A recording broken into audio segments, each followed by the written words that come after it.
insyaallah kita semua husnul khatimah, amin ya rabbal alamin. Mudah-mudahan rumah tangga yang sakinah mawaddah warahmah, anak-anak yang saleh dan salihah, istiqamah dalam ketaatan dan kebaikan insyaallah. Orang tua kita yang telah mendahului Allah tempatkan di tempat terbaik di sisinya, Allah terima amal ibadahnya, Allah kumpulkan bersama orang-orang yang saleh. Dan insyaallah untuk orang tua kita yang masih hidup, kuat, sehat, rezeki melimpah, insyaallah husnul khatimah juga, amin ya rabbal alamin. Baik Bapak Ibu sekalian yang berbahagia, di malam hari ini ada hal yang ingin kita bahas bersama, mudah-mudahan menjadi pengetahuan kita bersama. Dalam sejarah Islam ada yang disebut dengan periodeisasi namanya di dalam Islam itu. Dia di dalam Islam itu Bapak Ibu ada masa periode yang dalam sejarah kita sebut dengan perputaran waktu, yang di dalam Al-Quran disebut dengan akan diganti masa dengan masa yang lain gitu. Wa tilkal ayyam nudawiluha bainan nas, kata Allah, kami pergantikan masa tersebut. Saya malam hari ini lebih pengen berbicara tentang sejarah saja, biar kita nih ada semangat lain. Dalam sejarah kebangkitan Islam itu kita lihat periodenya itu oleh orientalis dari Eropa itu bilang the Dark Age. Dark Age itu namanya masa kegelapan. Masa gelap itu bagi kita masa terang, namanya Golden Age of Islam. Ada namanya Montgomery Watt, seorang orientalis, menuliskan begitu, kata dia the Golden Age of Islam. Ada masa-masa kejayaan Islam itu. Pada masa kejayaan Islam itu dianggap masa yang paling menguntungkan bagi umat Islam itu sendiri. Kita ambil masa tersebut, lebih tepatnya dari abad ke-7 sampai abad ke-10 cemerlang sangat, karena Nabi masih hidup. Tapi pada itu sudah lewat batas Nabi Muhammad, para sahabat, disebut masa itu masa gemilang, the Golden Age of Islam, masa di mana kejayaan Islam. Oleh orientalis itu tak dianggap sebagai masa kejayaan. Oleh orientalis dianggap sebagai Dark Age, masa kegelapan. Sebutlah satu di antaranya, ada Rihlah Ibnu Batutah namanya. Ada buku judulnya Rihlah Ibnu Batutah. Ibnu Batutah ini yang membantah semua teori-teori barat yang berkaitan tentang sejarah Islam, yang ditutupi. Oleh siapa yang nutupi? Oleh kaum orientalis. Beberapa waktu yang lalu ada seorang jamaah WA begini, Ustaz, ternyata penemu ilmu bedah itu bukan orang non muslim, bukan orang kafir, tapi umat muslim, katanya. Saya kemudian bilang, Bapak sering ikut kajian? Saya bilang, sering, katanya. Terus saya bilang, tak pernah Bapak dapatkan orang yang mengkaji itu? Sebenarnya ada, tapi mungkin belum sampai gitu kan. Dalam hal tersebut saya pernah dikirimkan PDF Bapak Ibu, sekitar 5.000 lebih halamannya. Judulnya itu At-Tib. Itu karangan langsung daripada Ibnu Sina, langsung dikarang oleh Ibnu Sina itu. Di rumah saya sekarang ada buku tebal setebalnya itu tentang persoalan pajak. Itu penemunya bukan orang kafir itu. Penemu teori pajak itu banyak sekali model pajak itu. Khusus umat muslim itu ada berapa macam pajak, dan orang kafir itu ada pajaknya. Ini pada masa piagam Madinah itu. Satu piagam yang sangat terkenal di dunia. Pertama sekali, amandemen perdamaian, merujuk kepada semua hukum menurut agama masing-masing. Bayangkan dalam piagam Madinah Siapa yang bersalah? Orang Yahudi salah, hukum pakai hukumnya Yahudi. Orang Nasrani salah, hukum pakai hukum Nasrani. Orang Islam salah, hukum pakai hukum hukum Islam. Tapi tidak dipakai hukum adat tuh, tidak ada waktu itu. Meskipun mereka punya adat itu, kuat sekali Madinah itu dengan adatnya pada masa itu, tapi tak dipakai itu. Nabi persatukan orang itu, Muhajirin, Ansor, Yahudi, Nasrani dijadikan satu. Nama piagamnya piagam Madinah itu.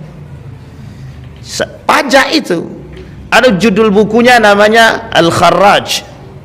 Nama judul bukunya Al-Kharraj. Tebal sekali, tebal banget itu. Itu kalau di 3 kali Al-Quran ini kayaknya, 3 kali Al-Quran ini tebalnya itu. Pengarangnya Abu Yusuf. Abu Yusuf ini kalau kita lihat sejarah itu pada masa daulah pada masa dinasti Abbasiyah. Dinasti Abbasiyah. Tapi kemudian ini agak banyak yang menyebutkan ada pada masa dan hidup sampai pada masa dinasti Andalusia. Ibnu Rusdi misalkan, itu Andalusia. Kemudian Abbasiyah itu cemerlangnya pada masa itu. Jadi pada masa dinasti Umayyah itu sudah mulai gemilang.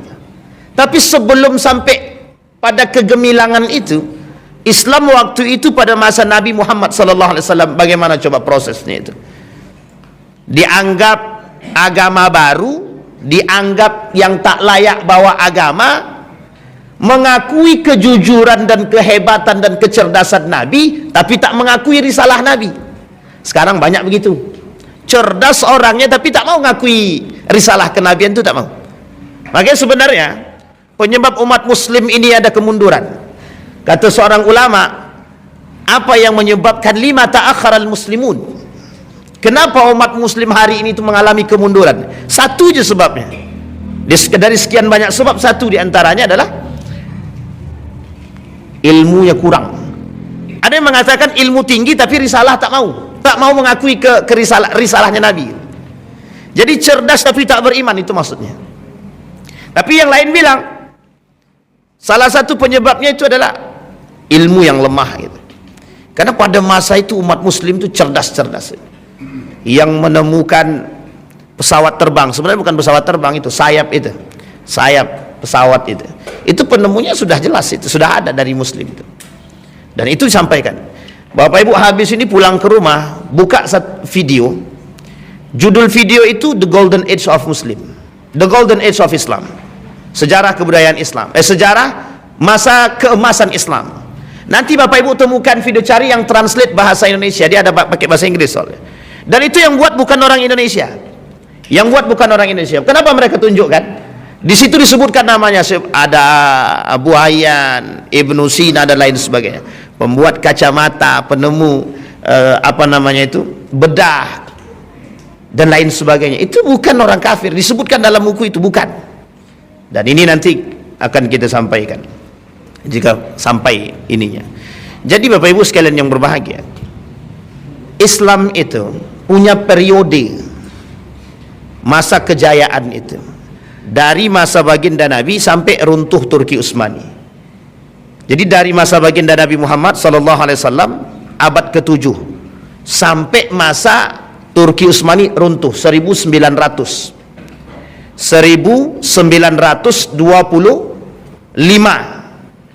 Sekarang dari masa baginda Nabi, berapa? Kita hitung dari Nabi pindah ke Madinah. Tahun selanjutnya, tahun kedua Nabi pindah, baru terhitung 1 Hijriah.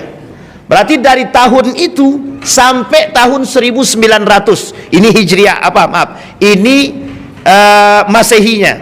Dari tahun kedua Hijriah sampai 1300 sekian. Berapa itu? 1925 itu berapa Hijriahnya? Bapak Ibu hitunglah. Dan itu jauh sekali Pak, dari 700, nggak usah jauh-jauh, dari 700 sampai 1900, berapa abad kita berjaya? Dari sekian banyak masa kejayaan kita tersebut, kita mulai mengalami runtuh tersebut 1925. Tapi lebih tepatnya 1923 itu sudah mulai runtuh. Semua itu. Udah tidak kita temukan orang yang cerdas, tidak kita temukan orang-orang yang betul-betul beriman. Justru yang banyak ditemukan itu orang-orang pengkhianat, kaum-kaum munafik, dan orang-orang yang pura-pura beriman. Itu paling banyak ditemukan.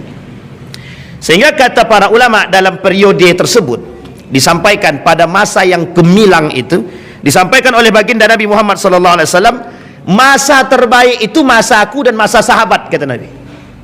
Jadi masa terbaik itu masanya baginda Nabi Muhammad SAW dan masa sahabat. Ini untuk periode ibadah. Kata Nabi, masa paling baik itu masa Nabi sama masa sahabat. Kenapa? Nabi masih hidup. Ketika ikhtilaf, ini pernah terjadi. Yang ikhtilaf itu Umar bin Khattab sama Marwan. Ketika Umar bin Khattab itu ikhtilaf dengan Marwan, ini sebab turunnya Al-Quran dalam 7 huruf. Jadi gini Bapak Ibu, Al-Quran itu dalam hadis Nabi turun dalam 7 huruf. Berapa huruf? Huruf apa aja? Ada yang tahu Bapak Ibu? Al-Quran ini turun dalam 7 huruf, kata Nabi. Wa anzalal Quran ala sab'ati ahruf. Kami turunkan Al-Quran dalam 7 huruf. Ini oleh para ahli ilmu Al-Quran dibahas. Yang dimaksud dengan 7 huruf itu bukan alif, ba, ta, tha, jim, bukan. Tapi apa namanya Bapak Ibu? Bukan ikra, tapi dialektika bahasa Arab pada masanya. Yang tertinggi dialektikanya disebut dengan Quraisy. Makanya diambil dari 7 dialektika bahasa Arab itu, seperkampungan Arab dengan kabilah-kabilah Arab tersebut diambil satu yang terbaik, namanya Quraisy. Sehingga bahasa Arabnya Quraisy itu paling baik, bahasa paling baik. Dalam Al-Quran itu bahasa Quraisy sama. Sampai ada yang meneliti tahun ini, bukan tahun ini, beberapa tahun ini ada yang meneliti. Apa penelitiannya? Keturunan Bani Quraisy di Saudi Arabia, kata mereka hampir punah. Jadi kalau punah berarti kiamat selesai. Kenapa kita katakan kiamat gitu? Karena posisinya baginda Nabi dari Quraisy. Kalau Nabi dari Quraisy, akan datang Imam Mahdi dan turun Imam Mahdi dari golonganku, kata Nabi, keturunanku, kata Nabi. Berarti kira-kira keturunan Quraisy atau bukan? Keturunan Quraisy atau bukan? Kalau keturunan Quraisy kemudian dikatakan hampir punah, bisa jadi tanda kiamat semakin dekat. Ini dalam teori keturunan. Sehingga mohon maaf Bapak Ibu, itu di Saudi sekarang dilakukan penelitian tentang Quraisy tersebut. Bapak Ibu kalau ke Mekah, orang Mekah hari ini, orang Arab hari ini, Bapak Ibu dengarkan, bahasa Arab yang mereka pakai resmi apa tidak? Tidak resmi Pak. Fulan, fentaruh, gini, tahan suai. Istimqa, itu bukan bahasa Arab resmi Pak. Itu bahasa pasaran. Sama kayak kita ngomong bahasa biasa. Enco, komai yang lu, komai gitu. Tahu Bapak Ibu? Ya kayak gitu bahasa orang Arab sama itu. Dialektika Arab, dialektika Saudi, dialektika Yaman, Libanon itu beda-beda. Meskipun Arab semua itu. Makanya kalau ada orang Indonesia bisa berbahasa Arab fasih, itu sangat dihormati. Assalamualaikum, waalaikumsalam. Ila aina tadhhab. Itu seolah-olah bagi mereka, wow, hari ini. Kenapa dianggap wow? Dianggap kita ini seorang muta'alim, pelajar terbaik. Karena mereka saking jarangnya mendengarkan dialektika bahasa Arab yang baik itu. Makanya Al-Quran sebut diturunkan Al-Quran dalam 7 huruf. 7 huruf maksudnya 7 dialektika. Jadi suatu ketika Umar bin Khattab salat di belakang seorang sahabat Nabi. Ketika salat dibaca surat Ar-Rahman. Lah kok beda, kata Umar bin Khattab. Wah, ini udah nggak kusuk dalam salat nih, Umar bin Khattab udah nggak kusuk dalam salat ini. Kok beda nih, kata Umar bin Khattab.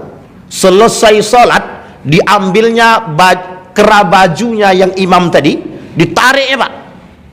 Ente sesat, kata dia. Digituin Pak. Ini Umar bin Khattab itu Pak. Bapak Ibu bisa bayangkan kan gimana kalau tiba-tiba imam sesat, dianggap bacaannya langsung ditarik itu Pak selesai salat itu. Sini, kata Umar bin Khattab. Bayangkanlah. Orang sekarang kan begitu tuh. Jadi kalau ini nggak sesuai ini dengan dialektika kita. Ini kayaknya sesat nih, langsung disesat-sesatkannya. Ditarik Pak, dibawa ke baginda Nabi Muhammad SAW. Apa masalah, kata Nabi? Dia ni baca suratnya, surat Ar-Rahman ni beda ni, kata dia. Tak sama dengan apa yang kau baca. Kata Nabi, aqra'uka hakadha wa aqra'uhu hakadha. Aku bacakan kepada engkau dengan model begini, aku bacakan dengan dia dengan model begini. Sehingga kata Umar bin Khattab, oh begitu. 7 dialektika. Maka di dalam Al-Quran, ini ada sejarah Pak, sampai Utsman dapat fitnah tu di situ. Di dalam Al-Quran kita sekarang itu bahasa yang diambil bahasa Arab Quraisy. Ada beberapa ayat di dalam Al-Quran yang tidak familiar didengar oleh orang-orang Arab. Kita ambil contoh, bahasa Arab pisang itu mauzud, tapi dalam Al-Quran tidak mauzud disebut. Itu bahasa yang sangat familiar, mauzud itu. Bapak Ibu belajarlah bahasa Arab. Apa artinya bahasa Arabnya pisang? Semua orang akan bilang mauzud. Tapi dalam Al-Quran tidak. Ada seorang anak mahasiswa Universitas Islam Sultan yang di sini Sultan Syarif Qasim meneliti tentang kalimat pisang dalam Al-Quran. Cuman 1 kalimat. Dan dia teliti mengapa kalimat itu menggunakan bahasa Arab selain daripada bahasa Arabnya Quraisy. Akhirnya tak selesai karena tidak banyak dokumen tentang hal tersebut. Tidak mau Pak. Ternyata masih ada kalimat, tapi tak banyak. Kalimat-kalimat yang bukan dari Quraisy di dalam Al-Quran itu tak banyak, tapi ada. Sehingga mohon maaf Bapak Ibu, satu bentuk kemujizatan Al-Quran itu yang harus Bapak Ibu akui, ketika Zaid bin Thabit dengan Ali bin Abi Thalib yang diminta oleh Utsman ibn Affan untuk merangkum, untuk menuliskan Al-Quran tersebut, itu butuh waktu yang sangat panjang dan keseriusan. Nah, jadi ini sini letak mukjizatnya. Jadi mukjizat itu tidak sembarangan. Kita ambil contoh, ada namanya surat Al-Fatihah. Bapak Ibu hitung jumlah huruf alifnya saja. Bapak Ibu jumlahkan huruf alifnya, nanti kelipatannya 7 itu mesti. Dan itu oleh seorang doktor di Universitas di Yogyakarta, Universitas Islam Indonesia, ahli Al-Quran, ahli qiraat sab'ah. Itu beliau lakukan penelitian ilmiah tentang huruf alif saja. Butuh waktu 2 tahun, huruf alif to dalam surat Al-Fatihah saja. Coba bayangkan. Sehingga dikatakan mukjizat. Ada angka-angka tertentu dalam Al-Quran. Kenapa kok harus 7? Kenapa harus sekian? Dan tidak ada di situ angka sial 13 yang dianggap sial kan? Tapi ada poinnya, banyak Pak yang disebutkan dalam Al-Quran. Ini yang disebut dengan keilmiahan. Kata baginda Nabi, pada masa itu Umar bin Khattab saja sebagai orang yang sangat-sangat alim, itu masa itu terjadi pertikaian antara Umar dengan sahabat Nabi. Artinya periode ini, kata Nabi, periode terbaik gitu, secara keimanan. Memang keilmuannya merujuk kepada Nabi semua. Semua yang tak tahu tanya sama Nabi. Sehingga yang keluar dari lisan Nabi itu adalah semuanya wahyu. Wa may yantiqu 'anil hawa in huwa illa wahyun yuha. Tak ada yang keluar dari lisan Nabi kecuali semuanya wahyu. Semuanya Pak. Ditanya sama Khalid bin Walid, semua disampaikan sama Nabi dan diabadikan dalam bentuk hadis baginda Nabi Muhammad sallallahu alaihi wasallam. Periodenya dari Nabi sampai sahabat Nabi. Kata Nabi, itu periode terbaik. Masaku sampai sahabat. Tsumma yalena. Kemudian kata Nabi, setelah masaku, masanya sahabat. Setelah masa sahabat, ada masa yang lebih baik. Nama dia tabi'in. Tabi'in. Tabi'in ini hidup masa sahabat. Dia tak hidup sama-sama dengan Nabi, dia hidup di masa sahabat. Dan dia hidup bertemu dengan para sahabat-sahabat Nabi. Dan sahabat-sahabat Nabi ini mereka belajar kepada sahabat-sahabat Nabi. Sekarang Bapak Ibu bayangkan, kita ambil saja sahabat Nabi ada 60. Anggaplah 60, dia banyak, ada 400 lebih sahabat Nabi itu. Kita anggap 60. Satu orang di antara para sahabat ini punya murid 60. Kira-kira ya, ini satu periode baru. Berarti sahabat punya murid, berarti tabi'in. Tabi'in ini punya murid lagi 60. Berarti kalau satu sahabat 60 kali 60 berapa? Kita ambil ya, 60 kali 60. Sahabat itu hitung sendirilah. Kan begitu. Kalau saya suruh hitung agak panjang sedikit. Nanti masa tabi'in, setiap di antara mereka punya murid lagi. Sekarang pertanyaannya, mungkin tak masa tabi'in mengalami pemahaman ikhtilaf yang berbeda dengan sahabat Nabi? Mungkin atau tidak mungkin? Ada masa kemungkinan sangat itu. Tapi yang membuat jalurnya bertemu di mana? Hadis baginda Nabi Muhammad sallallahu alaihi wasallam. Yang membuat bedanya bukan hadisnya, Pak. Model pengamalannya, karena satu sahabat Nabi bisa melihat Nabi dengan berbeda dengan sahabat yang lain. Ini kalau Bapak tengok, inilah sebab munculnya fikih itu di situ. Sehingga tidak bertemu, Pak. Kalau Bapak paksakan hadis Nabi untuk kita tekankan dalam, pokoknya kita harus belajar hadis yang sahih. Harus, Pak. Nanti kalau kita bilang hadis sahihnya harus betul, kata hadis tadi bapak dan kata hadis Nabi, bapak dan ibuku masuk dalam neraka, katanya. Gimana? Berarti bapaknya Nabi masuk neraka, bapak dan ibu Nabi masuk neraka. Oleh Habib Rizik dikritik habis-habisan kita. Sampai di sini paham ya Bapak Ibu? Ini persoalan. Tapi masa itu masih terbaik sampai pada masa tabi'in. Nah, ini akhir. Kata Nabi, sahabat, tabi'in. Setelah masa ini Bapak Ibu, ini masih dianggap masa yang baik, tapi perubahan dari sistemnya khilafah menjadi sistem monarki. Tapi masih dianggap terbaik karena jarak mereka dengan tabi'in tidak jauh. Dan para ulama-ulama banyak yang belajar dan datang ke situ. Sampai di sini bisa dipahami Bapak Ibu. Maka tepat pada 1925 runtuh Turki Utsmani, hilang semua ruh Islam itu. Nah, sekarang kita rujuk kepada kebangkitannya. Kita lihat apa yang membuat mereka bangkit, apa yang menyebabkan kebangkitan Islam ketika itu ada. Ruh yang pertama kita lihat, Pak, apa yang diajarkan oleh Nabi kepada para sahabat Nabi. Satu, bagaimana menekankan ketakwaan yang tinggi dalam diri mereka untuk memberantas cuman berhala, Pak. Kita mulai dari Makkah. Mekah yang diberantas oleh Nabi bukan masalah soal syariat, masalah perbudakan tidak dibahas, masalah riba tidak dibahas, masalah wanita zina tidak dibahas, masalah khamar tidak dibahas. Tapi pertama kali yang dibahas oleh Nabi, hancurkan patung-patung itu. Gimana coba cara menghancurkannya? Ketika patung-patung ini hendak dihancurkan, otomatis Pak, datang perlawanan yang keras dari mereka, sehingga mereka tidak mau menerima Nabi. Kenapa? Tuhan yang dirubah. Tuhan sebelumnya siapa?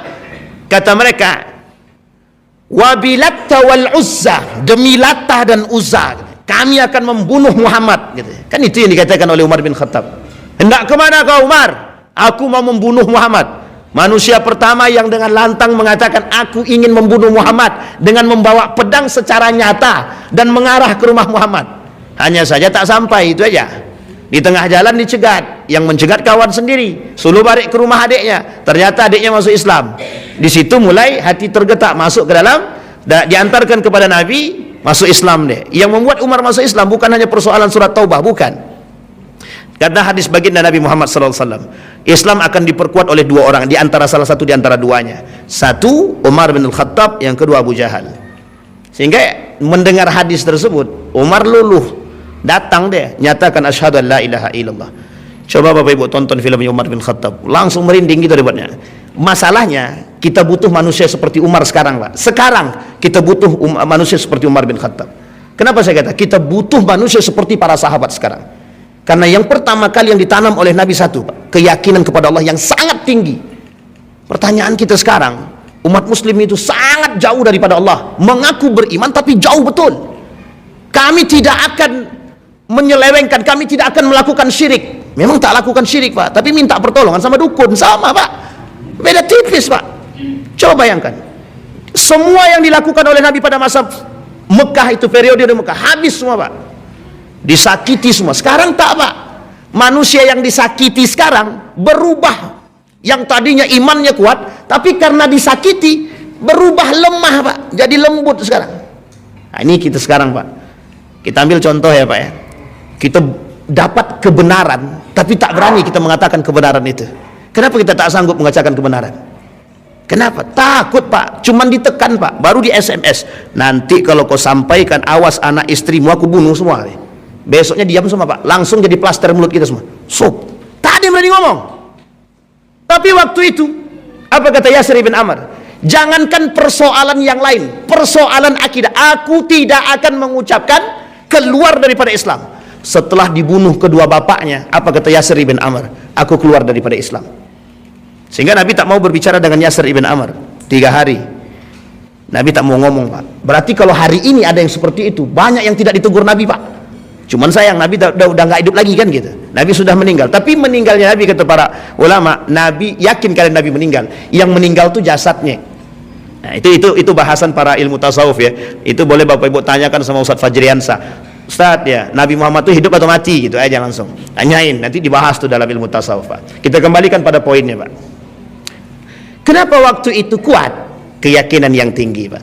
Sehingga waktu itu orang miskin pun, mohon maaf ya, orang miskin, orang tak mampu, budak, yakin dia dengan Islam yang kuat.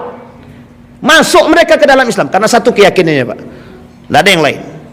Maka yang membuat Islam ini kuat sebenarnya keyakinan kepada Allah. Coba bayangkan, Pak, kalau kita semua punya keyakinan yang sama, yakin kita Allah itu satu dan kuat, maka kita tidak mungkin kita berharap pada yang lain kan.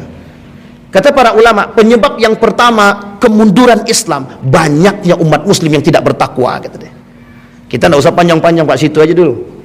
Kalau kita lihat begitu, hampir semua kita katakan, oh itu yang kita temukan sekarang gitu.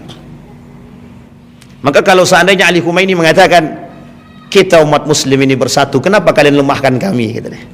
Kita mau jawab apa? Kita yang Sunni ini mau jawab apa? Kalau Syiah mengatakan demikian, kita yang Sunni ini mau jawab apa? Kami Syiah berani berperang, kalian Sunni ngapain gitu. Kita mau jawab apa, Pak? Nggak ada yang bisa kita jawab.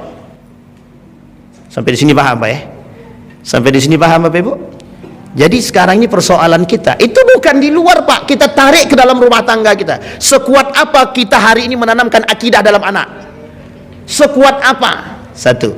Yang kedua, ada penyebab kemunduran umat muslim selain daripada ketakwaan, hilangnya jihad. Kita lihat, Pak, apa yang tertanam dalam diri para sahabat ketika itu. Cuman satu, Pak. Berperang atau mati syahid. Mundur tidak, kembali tidak. Berperang menang atau kalah mati syahid. Walaupun mati dia, Pak. Sehingga dalam perang Badar, perang pertama itu, perang Badar itu, apa kata Nabi? Jangan ada yang mencela ahlul Badar. Wa innahum min ahlil jannah. Mereka semua dari ahli surga, kata Nabi. Mencaci maki orang dalam perang Badar, kita bilang dia munafik sekalipun ada, tidak boleh, Pak. Meskipun ada. Tapi tak boleh. Kenapa? Mereka berani berperang, mau turun, Pak, untuk membela Islam. Sekarang pertanyaannya, kita ini tak mau membela Islam tuh, Pak. Mau, tapi ya begitulah. Mau kami, Ustaz, tapi kami tak punya tenaga. Itu bahasanya.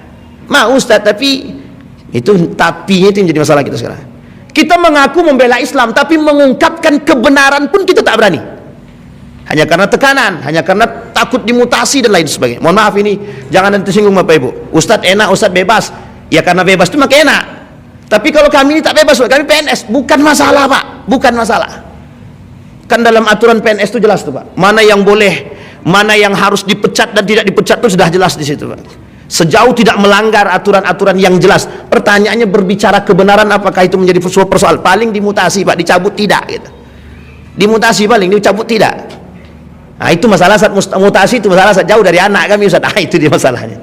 Karena ini banyak bahasannya begitu, Bapak Ibu. Persoalan kita bukan sampai di situ, Pak. Persoalan kita yang meruntuhkan Islam itu siapa? Kita, Pak. Bukan orang lain. Kita masuk sejarah lagi. Yang ditanamkan sama Nabi. Apa kata Nabi? Kalian berperang, yakinkan keyakinan kalian dalam perang, kata Nabi. Aku yang berdoa kepada Allah. Nabi yang berdoa kepada Allah. Ketika Nabi berdoa kepada Allah, kemungkinkah kemenangan itu tak datang kepada Nabi? Tak mungkin, Pak. Pertanyaannya dalam jumlah yang sedikit, kam min fi'atin qalilatin ghalabat fi'atan katsirah. Kenapa kok bisa jumlah sedikit memenangkan jumlah yang besar? Itu karena doa. Bukan persoalan doa. Allah datangkan bantuan yang lain, seolah mata mereka melihat yang sedikit itu, tiba-tiba datang gerombolan yang baru yang datang. Itu kata para ulama. Karena Allah turunkan bantuan. Pertanyaannya sederhana kalau kita tarik, Pak. Manusia yang datang meminta tolong kepada Allah, pasti Allah tolong. Itu pasti itu, Pak. Apalagi dalam keadaan terjepit. Cuman masalahnya kita sekarang itu tak berani jihad. Apa kata Syekh Ramadan Al-Buti? Penyebab kemunduran umat muslim hari ini benci akan jihad, kata dia. Karena kebencian kita terhadap jihad. Hari ini kita tak bisa.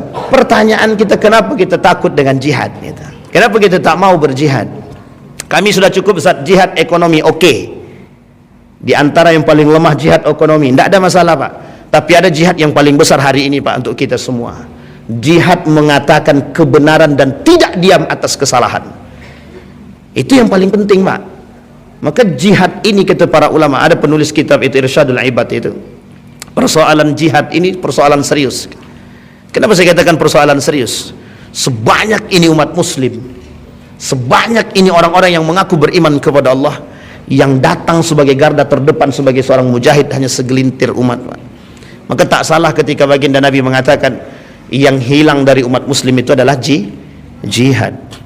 Kenapa dulu persoalan jihad ini persoalan sensitif? Karena membangkitkan gira semangat, Pak. Sangat sensitif. Ini mohon maaf Pak ya, ketika fatwa jihad oleh Mbah Hasim Al-Asy'ari, coba bayangkan semua turun Pak, posisinya semua turun, fatwanya cuma satu, semua yang berjihad melawan penjajah mati, dia mati syahid, masuk surga. Cuman itu yang diharapkan Pak. Ini pernah ingat kasusnya Habib Rizik Pak ya, saya tidak bela Habib Rizik, tapi kasus ini sangat cemerlang pada masanya. Apa kita katakan? Satu perintah yang ditunggu waktu itu, kalau jihad kita bilang mungkin jihad semua Pak, buktinya datang tuh ramai manusia datang ke Monas itu Pak. Sekarang kita nggak tahu ya, tapi begitu posisinya. Artinya ketakutan orang kafir, ketakutan Eropa terhadap kekuatan yang seperti ini, itu sangat Pak. Jangan dikira Bapak Ibu yang melihat berita internasional ketika itu, ketika berkumpulnya umat muslim di Monas itu beritanya sampai ke internasional Pak. Apa beritanya? Kekhawatiran Eropa terhadap semangat jihad. Coba bayangkan. Itu saya baca betul berita itu, merinding saya Pak. Keluar dari berita-berita internasional itu cuma satu perkataan. Apa kata kaum-kaum orientalis itu? Kalau ini betul bertahan lama, habis kita. Coba bayangkan, rasa jihad itu ternyata hilang, tergoreskan hanya karena kenikmatan dunia, cinta terhadap yusaku antada alaikumul umam, kata Nabi, kelak umat muslim itu pecah dan lemah gitu. Penyebab lemahnya cuma satu saja, duit, cinta terhadap dunia, hubbud dunia wa karahiyatul maut, ar-rahan, cinta terhadap dunia dan benci akan kematian. Dan itu ternyata sedikit demi sedikit kita lihat ada orang-orang yang dulu semangat kali, pokok juang gitu, dikasih jabatan di atas hilang cerita Pak. Bapak Ibu pandailah menilai itu siapa orang ya kan. Masih mending dia munafik dari awal gitu kan, tapi kok munafiknya setengah-setengah gitu. Di awal dia semangat bela Islam, tapi ternyata ketika dapat kursi hilang cerita Pak. Tidak ada hilang lagi. Oh pokoknya Ustaz kami mau berjihad. Ini cerita nyata Bapak Ibu.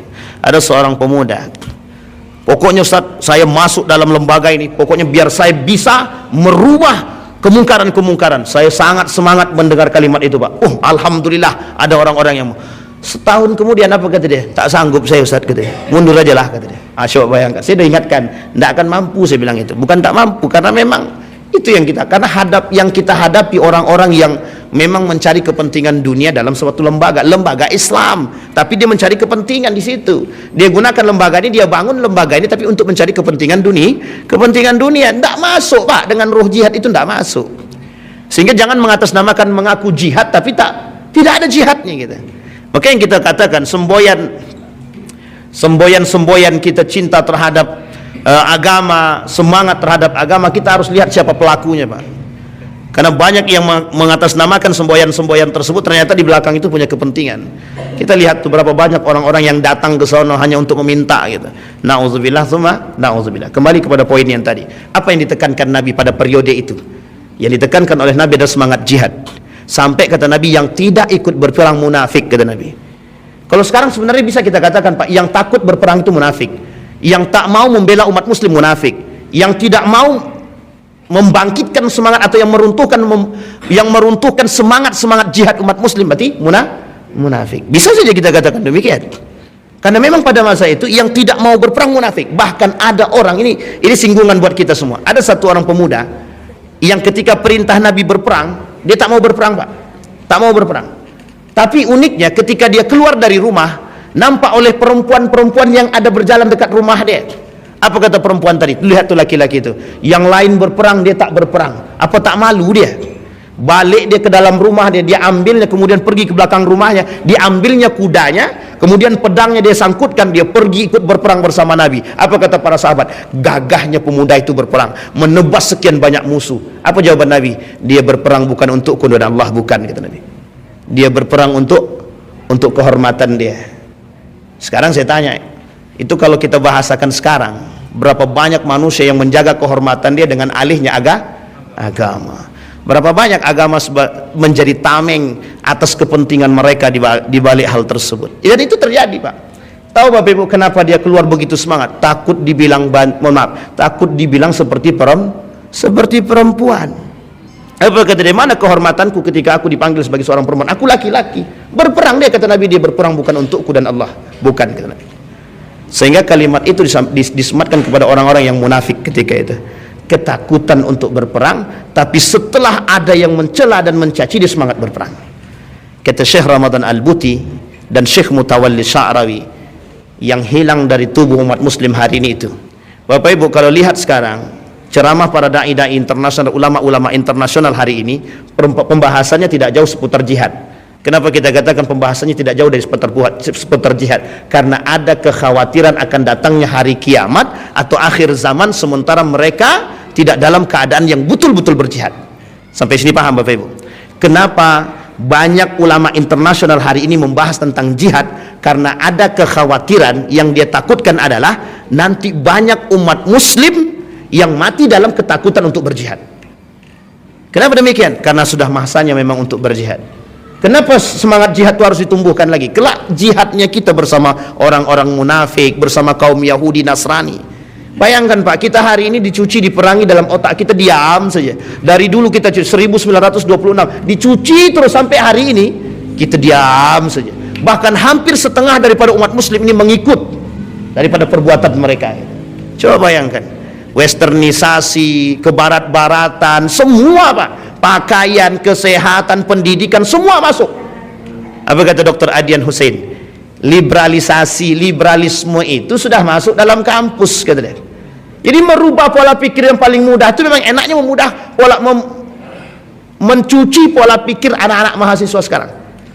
Coba bayangkan, percaya atau tak percaya Bapak Ibu, mahasiswa tidak hafal Al-Fatihah, mahasiswa muslim tak hafal Al-Fatihah. Sekarang Bapak Ibu bayangkan kalau tak hafal Al-Fatihah itu PR siapa?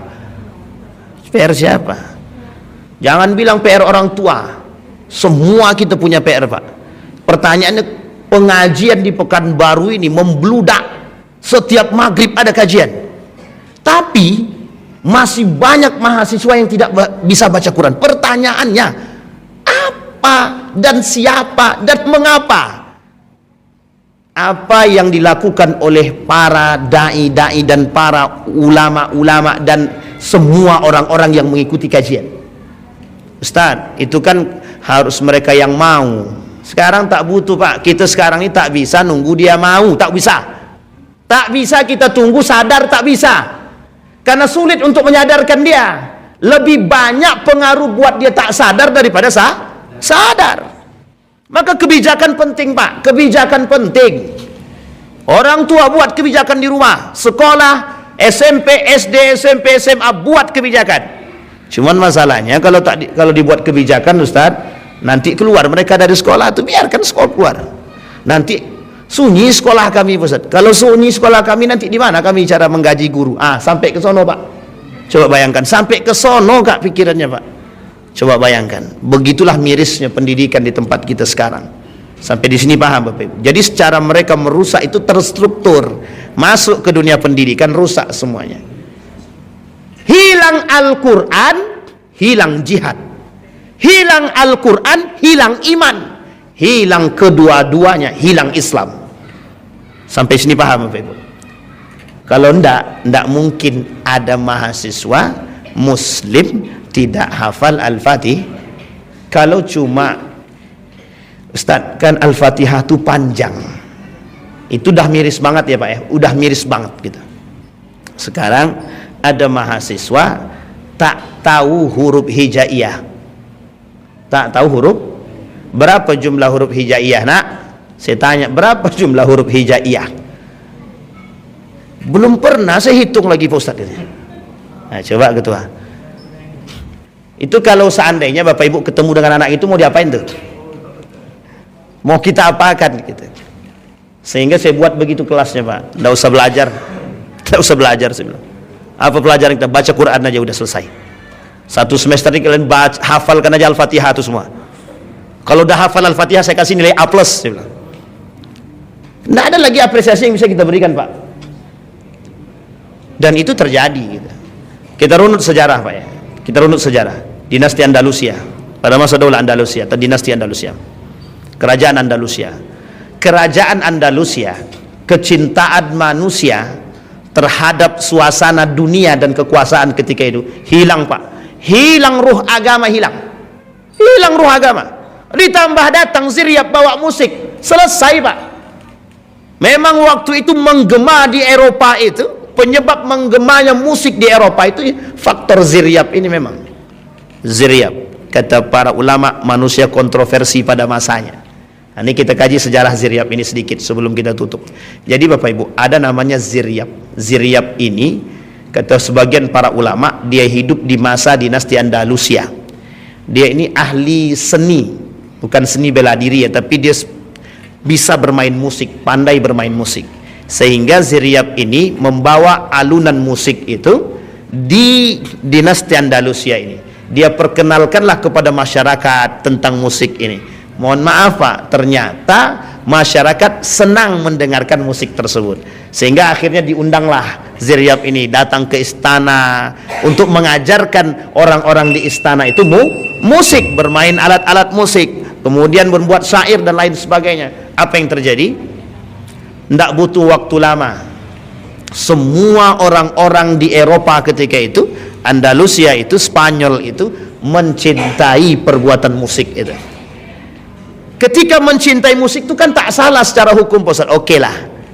Pertanyaannya adalah, kata para ulama ketika itu, lebih banyak kecenderungan kepada musik atau dunia dan hiburan ketimbang Al-Quran, katanya. Jadi disebabkan oleh mereka ketika itu matinya Al-Quran dan Islam, sebenarnya juga ada pada aspek munculnya musik di tengah Andalusia ketika itu, sehingga redup Andalusia, hilang Al-Qur'annya, hilang semangat jihadnya, hilang imannya, hilang Islamnya. Sehingga mohon maaf, Pak, kalau sudah hilang Al-Qur'annya, sudah hilang imannya, sudah hilang akalnya, sudah hilang Islamnya, tinggal satu saja, kehancurannya. Sehingga apa yang terjadi? Tak lama kemudian runtuh kerajaan Andalusia, runtuh. Meskipun ini salah satu penyebab dari sekian banyak sebab. Sampai di sini paham, Bapak Ibu? Jadi umat Islam ini, hari ini, kita sekarang ini tidak akan pernah bangkit kalau seandainya kita masih cinta terhadap dunia. Satu, kita umat Muslim ini tidak akan pernah bangkit kalau kita tak pernah berani berjihad. Kita umat Muslim ini tidak akan pernah bangkit sejauh kita masih lebih mencintai musik ketimbang Al-Quran. Sampai di sini bisa dipahami, Bapak Ibu? Kita kembalikan poinnya, Pak. Penyebab runtuh itu penyebab penegaknya, Pak. Penyebab bangkitnya. Ketakwaan yang tinggi kepada Allah hilang hari ini, kita bangkitkan kalau mau kita bangkit. Kecintaan terhadap ilmu kita tingkatkan kalau mau. Sekarang anak-anak sekarang suruh baca buku, tidak mau. Saya, Bapak Ibu, jujur saja, lebih enak mengajar anak di pondok pesantren ketimbang di fakultas universitas. Ini saya jujur-jujur aja. Kenapa, Bapak Ibu? Ya Allah, susahnya menyuruh baca buku. Suruh baca buku yang gratis aja tak mau, apalagi beli. Saya suruh belilah buku itu. Tak ada duit, Pak Ustaz. Beli paket bisa, beli buku tak bisa. HP-nya iPhone semua, Pak. Ya meskipun tidak semua, tapi sebagian besar iPhone, HP kita dah hancur, Pak. HP anak-anak mahasiswa sekarang iPhone lah, Samsung sekian lah. Pertanyaannya canggih, Pak. Beli buku harga 100.000 tak sanggup. Apa kata mahasiswa? Saya suruh beli buku satu saja, harganya cuma 45.000. Jawabannya apa? Ada enggak, Pak, PDF-nya, Pak? Astagfirullahaladzim. Ngelus dada kita, Pak. Jadi anak sekarang, mohon maaf, Pak, ini saya ambil cuma sebagai perbandingan saja agar kita terbuka sedikit sebelum saya tutup. Di Yogyakarta itu terkenal dengan kota pendidikan. Waktu itu saya tidak tahu sekarang. Waktu itu kalau Bapak Ibu keliling ke Universitas Gadjah Mada, itu Bapak Ibu akan lihat setiap tempat duduk itu diisi oleh anak-anak yang baca buku, Pak. Baca buku. Dan di sekeliling itu ada organisasi-organisasi Islam yang selalu menghidupkan masjid-masjid itu untuk kajian. Dan yang dikaji itu adalah khazanah-khazanah keislaman, baik Al-Qur'annya, baik tentang persoalan-persoalan keislaman yang lain, itu yang dikaji Pak. Dan itu anak muda Pak. Dan di beberapa tempat, sampai saya ke sini, mohon maaf Bapak Ibu, sampai saya ke sini, pindah saya ke sini, 1 tahun saya stres Pak. Saya waktu di Yogyakarta itu buat satu kelompok namanya Buknesia, anak-anak yang suka baca buku. Sebenarnya bukan suka baca buku semua, kita ciptakan suasana anak-anak yang mau baca buku. Kita buat diskusi sederhana, yuk datang duduk aja, yang tak bisa baca buku enggak apa-apa, nanti pasti termotivasi dari kawan-kawan yang mau baca buku. Ujung-ujungnya alhamdulillah Pak, hidup tuh Pak, dari kampus mana-mana datang, dari UGM, UNY, UIN dan lain sebagainya, UNI datang Pak. Sampai ke sini stres Pak, setahun saya stres Pak. Stres itu enggak saya temukan di mana lingkungan yang itu gitu. Ini bukan berarti kita mencari apa, tidak. Artinya yang membuat itu adalah kita. Sampai di sini paham Bapak Ibu. Jadi kenapa anak-anak kita sekarang malas membaca? Itu jawabannya ada pada tangan Bapak Ibu masing-masing. Kenapa anak-anak kita tidak mau baca? Bisa jadi orang tuanya juga nggak suka baca. Tapi anak Ustaz, kata dia, senang anak baca Ustaz. Baca apa? Baca status orang, kata dia. Sampai sini paham Bapak Ibu? Artinya Bapak Ibu, kita tutup dengan kalimat tersebut. Anak-anak sekarang lebih senang baca status ketimbang baca buku. Maka banyak-banyaklah buat status agama. Mudah-mudahan bisa sering dibaca. Saya kira itu saja Bapak Ibu sekalian yang berbahagia. Mari sama-sama kita pelan-pelan hidupkan khazanah keislaman. Mari sama-sama kita bangkitkan dengan yang pertama sekali, membangkitkan cinta terhadap Allah Subhanahu wa taala. Mudah-mudahan bermanfaat. Fa'tabiru ya ulil absar la'allakum tuflihun. Assalamualaikum warahmatullahi wabarakatuh.